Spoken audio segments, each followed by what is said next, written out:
All right, for this video, I want to explain the exact tech stack that I use for building my business. And I want to show you the lowest tech version that you can do as far as the fewest number of tools, the cheapest tools, and the way that you can get this all set up in a way that really doesn't cost you very much money. I'll also show you some of the tools that I have chosen to pay for, but this is going to be a very, very simple and straightforward process. And so this won't give you a walkthrough of how to set up each and every single tool. That would just take way too long. And it would distract from the simplicity that I'm trying to describe here, which is that you really don't need a ton of different tools set up to be able to run a successful hypnosis or coaching business. And so the very first thing that you're going to need is a calendar booking system. A lot of people use Calendly, other people use TidyCal, but what I prefer is cal.com. The reason why I like it is because it is free. You're able to set up multiple different accounts within it, and you don't have to sacrifice the number of calendar events that you can have. So Calendly, for example, you're able to have one free meeting type. But let's say you want to have a couple of different ones. For example, I set up one for new meetings with people that want a free consultation before they end up signing up with me. And then I use another one for actually booking the real sessions. Those have different time requirements and things like that. And the nice thing about cal.com is it's 100% free. The only reason you can just use this free plan right here. The only reason why you would ever want to pay more is if you have a team. But since I'm running this as a solo company, there's absolutely no reason to pay for it. Now, what's really nice too is that you can pay a little bit extra for SMS notifications. You just buy credits from them. I spend $10 every couple months to buy a bunch of credits, and it lasts for several months because it's just a pass-through fee for Twilio, I think, but you don't have to do any of the technical setup. You just pay a couple extra bucks for your clients to be able to get text notifications, but you don't have to have that either. You can do just email reminders for people. And so this is where I would recommend setting it up first is get your cal.com set up. I think it's super, super helpful. From there, let's say that you book time with them, you explain your offer, your approach to coaching, your approach to hypnosis, whatever it may be. You need a way to collect payment. And I don't think that there's any workaround for not using Stripe. Stripe is the primary way that people get paid online. And so definitely set up a Stripe account. It's pretty straightforward. There can be some weird headaches, things you have to jump through, but you're going to want a Stripe account. You can also use PayPal. You can use Venmo technically, but Stripe is definitely the most standard option, and it allows you to create different products within it, send that link to your clients, and have them just be able to pay with a credit card. One last thing to note about Stripe is that it is free. However, you're going to pay a small percentage of each transaction to them, and they'll take it out automatically. So if you sell something for $1,500, the amount that you'll actually get is closer to $1,450 or something like that. It's annoying, but there's really no way around their transaction fees.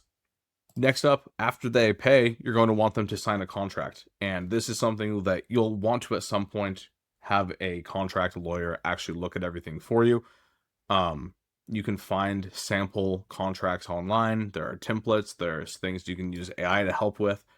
Definitely talk to a contract lawyer at some point. But regardless of how you get the document, you need a way to send it to your clients. And for DocuSign and PandaDoc and platforms like that, they are unreasonably expensive in my opinion. They also have a lot of extra features that you really just don't need when you're running a solo business.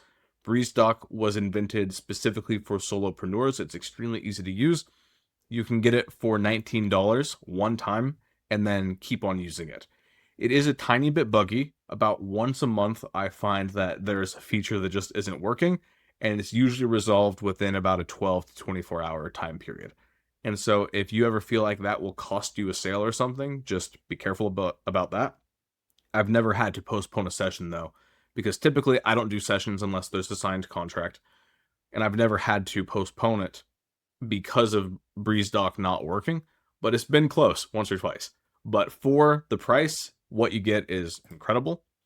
You get 10 documents per month for completely free, unlimited templates, multi-recipients, and invoicing. It's great. And then I have paid the $19 to be able to send 20 documents per month. I've never needed more than that. One platform that is a nice to have, definitely not a need to have, is Thrivecart. It is something that integrates with Stripe, and it basically makes your buying page look a lot fancier, a lot nicer. A Stripe page will look rather bland. A Thrivecart page will look rather fancy and nice. And so it genuinely is just to improve the aesthetic. It's a one-time fee. There are some advanced features. It's really more useful though for if you have the type of sales funnel that would involve different um upsells and downsells. Like that's the big thing that they're really good at, being able to make it really easy to click a button and have them buy something extra.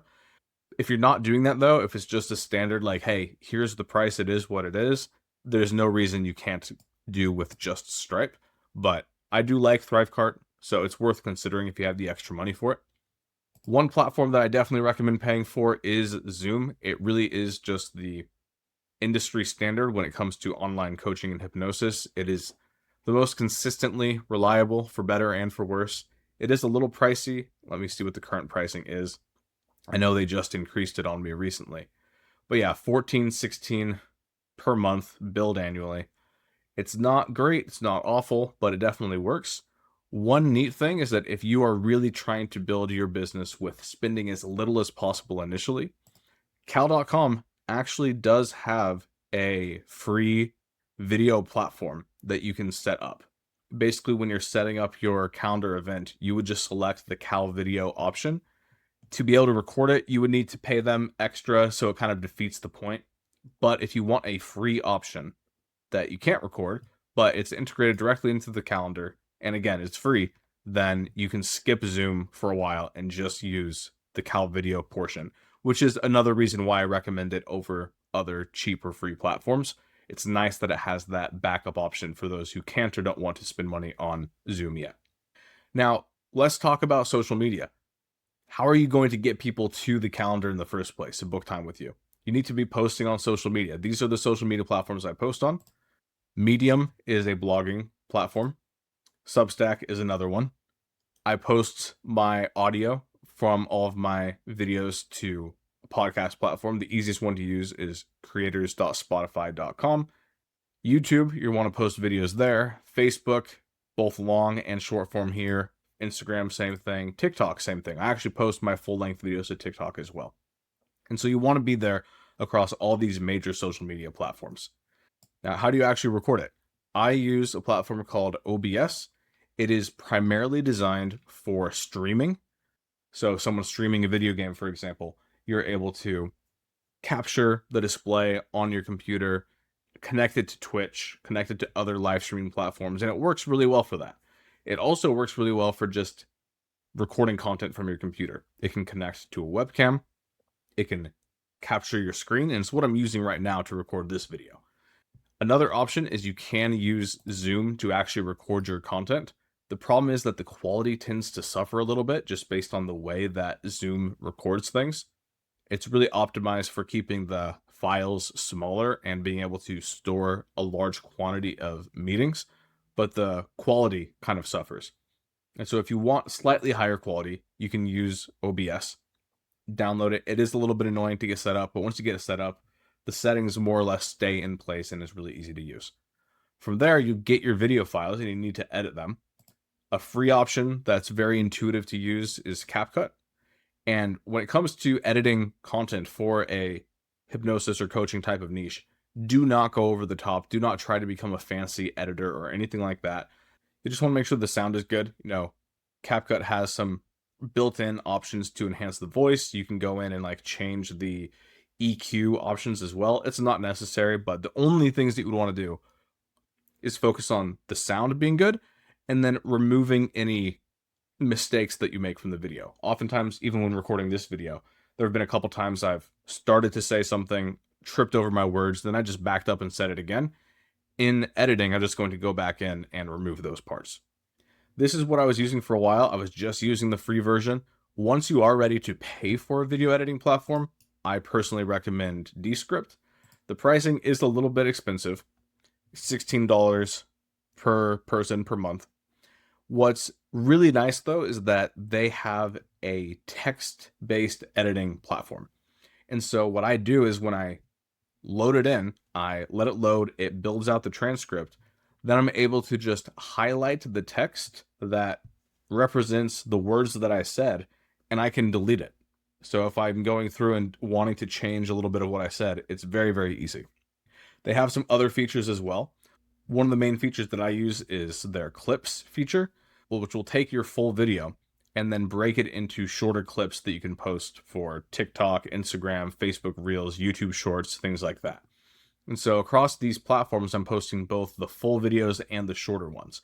Across Medium, Substack, and Podcast, I'm only posting the long ones. It doesn't really make sense to post a short version of a podcast. That would just really clutter the feed, in my opinion. But for these other ones that have separate feeds for short videos, you want to be able to get a way to create those and edit those very quickly. And so I use Descript. If you don't have Descript, then what I recommend is to use CapCut to edit the basic thing and then upload it to this website, qso.ai, and it will break up. You'll just upload the file and it will split it up into a couple of different videos automatically. And you can do it either from the YouTube URL or you can just click upload. And as you can see here, from one 48-minute podcast to 12 ready to post clips, let's say you only have a 6-minute video. It will still be able to get a handful of clips out of that. So definitely recommend using these tools. This is everything that I use. I guess I use PowerPoint as well, but that feels more like general office productivity tools, Google Docs, PowerPoint slides, Google Sheets, stuff like that for remaining organized. I also have a to-do app that I use, which is this one. I use TickTick for just organizing my ideas. So I'll have a list that has things like, as I come up with content ideas, I'll just write those down in the content ideas list. As I go through them, I just check them off. As far as actually posting these to social media, controversial opinion, I actually really like using Microsoft OneDrive for it. So what I'll do is I'll have 4 folders. One is for full videos that I've not yet posted. The second one is for full videos that I have posted. The third one is for clips, short videos that I have not yet posted. And the fourth folder is for short videos that I have already posted. And so what I'll do throughout the day is every couple hours, I will download one from OneDrive to my phone. I have the app on my phone, so I'm able to just download it from the cloud where I've saved it while working on my computer, pull it up on my phone, download it, post it, delete it from my phone, and then move it from the OneDrive folder from full video not used to full video used, or from short video not used to short video used. And then one final piece is if you do want a very, very basic website, what I recommend is Carrd, CARRD.co. As it says here, it's one-page sites for pretty much anything. They have a lot of templates that look relatively nice. I've built mine from scratch. It is ugly, I'm not going to lie, and it's free. You can also pay $19 a year. It's not every month, $19 for a whole year, to be able to connect custom domains, add in forms, have additional sites that you use, remove branding, stuff like that. But if you just want a free site to start with, you're able to use Carrd and just make a very, very basic website. You do not want your coaching business to depend on a website, though. You want your content and then a live conversation with you over Zoom or over the cal.com video platform to be the core of how people decide whether to work with you or not. Let your content and real conversations do the work. And so, yeah, I think that's finally all of them. That is everything that I use for my business. It really is a very lean and focused approach to building this business. And I got to the point, the reason why I did this, for a long time, I was investing a lot of money into more expensive and complicated platforms like Kajabi, for example, which is nice because it's an all-in-one tool, but it's around $150, $200 per month. And I just felt so defeated by the fact that every new client that I got for a while, it felt like I was just catching up on all of this wasted money that I'd poured in. Because at the time, I really wasn't charging as much as I should have been. I wasn't getting clients as often as I should have. But that's normal when you're starting out. Like, things will likely start off a little bit slower. And so you don't want to feel like you're playing catch up. You want to be able to take that money you're making and reinvest it into your business, save it up, pay off debts. That's what I had to do initially. And you don't want it to just go into software that you're not using. So keep it lean, use free social media, use free calendar booking, use free payment collection, use free or cheap video editing tools, use free or cheap document tools, document signature tools, and build up some money. And then once you actually have enough where it's worth the time saving, yeah, feel free to buy something more expensive. But for now, keep it lean.